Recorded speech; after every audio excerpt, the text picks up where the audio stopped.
পুরুষ মানুষের কখনো শান্তি থাকে না, নিত্য নতুন সমস্যা আর ভিন্ন ভিন্ন পরিকল্পনা নিয়ে বাঁচতে হয়। পুরুষদের জীবন গল্পের মতন সহজ নয়। একটা পুরুষ দুই জায়গায় সুখ খোঁজে, এক তার পরিবারের কাছে, দুই তার প্রিয় মানুষটার কাছে। ছেলেরা সব পারে, কিন্তু তাদের ব্যথাগুলো কাউকে দেখাইতে পারে না। তাদের কষ্টগুলো কিছুটা দেওয়াল শোনে আর কিছুটা আয়না দেখে।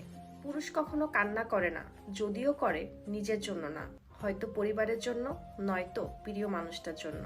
এই পৃথিবীতে ছেলেরা হচ্ছে সবচেয়ে বড় অভিনেতা, কারণ তারা বুকের ভিতরে হাজারো লক্ষ কষ্ট পুঁতে রেখে মুখে হাসি নিয়ে চলে। কারণ সে জানে আজকে যদি আমি ভেঙে পড়ি, তাহলে আমার পুরো পরিবারটা অস্তিত্বহীন হয়ে যাবে।